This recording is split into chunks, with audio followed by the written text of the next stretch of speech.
Zealanders are able to realise their potential is an absolute priority of our government. Question number 15 in the name of Lucia Tod. Thank you, Mr. Speaker. To the Minister of Health, what plans are in place, if any, for reducing youth mental health issues and suicides? The Honourable Andrew Little.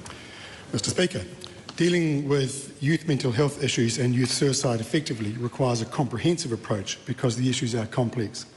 There are two elements to reducing youth mental health issues. One is dealing with those factors that elevate the risk of poor mental health.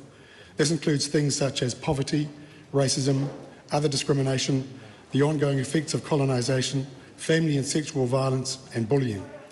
Through its Child Health and Wellbeing Strategy, the Government has a number of initiatives underway to address these factors, such as Te Aorere Kura, the strategy to eliminate family and sexual violence, developing a national action plan on racism, lifting benefit rates and the minimum wage and making long-term investments to generate job growth, and continuing the journey to restore the Crown's mana under the treaty by addressing historical and contemporary treaty breaches.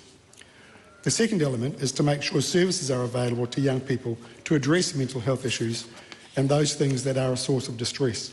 In this respect, we've added more than 140 additional roles to youth-specific services to deal with mild to moderate mental health issues, expanded school-based health services to 300 schools, expanded mana ake beyond Canterbury and Kaikoura to 5 other districts to support primary and intermediate-aged young people to develop resilience, increased funding for child and adolescent mental health services by $27 million, increased funding for the treatment of eating disorders by $19 million, supported Youthline with a grant of $1 million, supported the development of online resources to help young people to improve mental wellbeing, and commenced a review of the Sale of Alcohol Act to look at, amongst other things, what further steps can be taken to reduce the risk of alcohol harm to young people.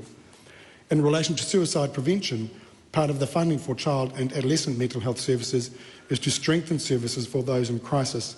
We've also established the Suicide Prevention Office, which has a strategy specifically targeted at rangatahi.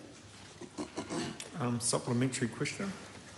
Supplementary question. What resources were made available with the $3.5 billion in funding to improve child wellbeing in the 2019 budget to assist those youth in poverty to fight mental illnesses? Mr. Speaker, I've outlined a number of initiatives that this government has taken as part of the Child Youth Health and Wellbeing Strategy that has been going for some years now.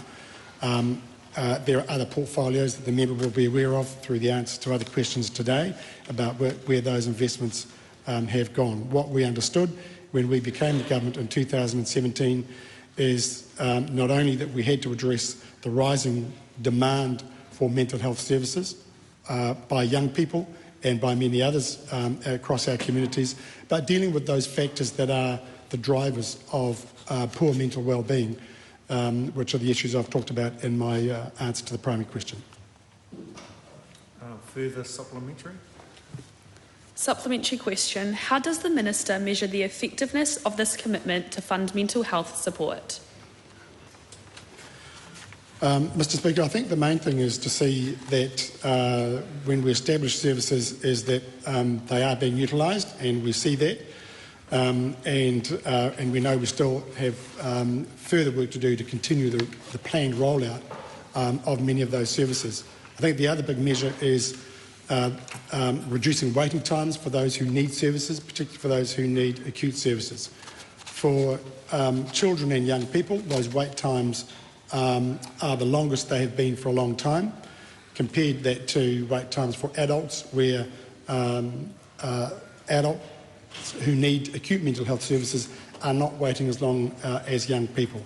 Part of the challenge for child and adolescent mental health services is getting the specialist or the qualified specialists to work in that area. There is a worldwide shortage of highly specialised mental health workers, so we are in that market all the time. We are improving our uptake. That's why we put the additional funding in this year's budget to attract more of those senior specialists into that field. That work is underway, and I'm confident that over time we will reduce those waiting times and improve the services available to young people. Question number 16 in the name of